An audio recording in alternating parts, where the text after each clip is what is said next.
Tiens, dites-moi, sur une échelle de 1 à 10, c'est quoi votre couleur préférée?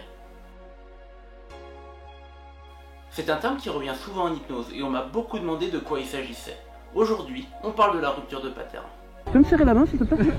Non, complètement. Qu'est-ce que c'est? Comment ça fonctionne et pourquoi l'utilise-t-on? Alors, avant de commencer, qu'est-ce qu'un pattern? Modèle simplifié d'une structure de comportement individuel ou collectif, d'ordre psychologique, sociologique ou linguistique, établi à partir des réponses à une série homogène d'épreuves et se présentant sous forme schématique.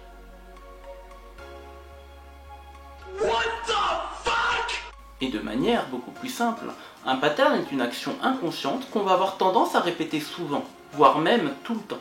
D'ailleurs, on n'y pense même plus quand on la réalise. Par exemple, si quelqu'un venait à s'approcher de vous et à vous tendre la main, vous auriez alors le réflexe automatique de lui tendre la vôtre, de la lui serrer, afin d'en obtenir une bonne poignée de main. Une bonne poignée de main devrait être ferme et s'effectuer en regardant votre interlocuteur dans les yeux avec le sourire. Autre exemple, si on prend la routine machinale d'un fumeur qui ira chercher une clope dans son paquet, la mettra en bouche et sortira son briquet pour l'allumer. Et oui, c'est un stylo. Ou encore, un exemple plus courant de nos jours, le fait de prendre son téléphone et scroller sans but. Et donc, que se passe-t-il lorsque l'on vient interrompre volontairement ce pattern?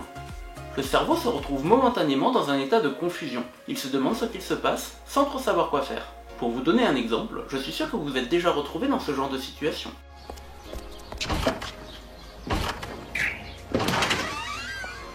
Vous êtes devant une porte, vous loupez les instructions, c'est-à-dire si vous devez pousser ou tirer, vous faites le mauvais choix, et pendant un petit laps de temps, vous continuez à vous acharner sur le mauvais choix qui pourtant n'a pas fonctionné.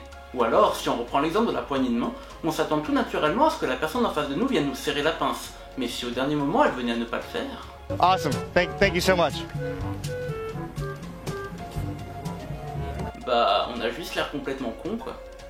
En hypnose, c'est ce genre de bug qu'on va aller chercher pour amener l'état de transe. Dans cet état de confusion, le cerveau ne voulant pas analyser ce qu'il se passe, ira se rattacher à l'information la plus claire et la plus cohérente qu'on pourra lui donner, à savoir ici, le mot d'ordre. Et c'est ce qui se passe quand vous voyez les gens s'endormir très vite, ce qui rend la mise en transe d'autant plus impressionnante. Et voilà, on est sur une fin de vidéo. Alors si ce nouveau format vous a plu, n'hésitez pas à faire des retours en commentaire. N'hésitez pas non plus à vous abonner à la chaîne, ça fait toujours plaisir. Et surtout n'oubliez pas,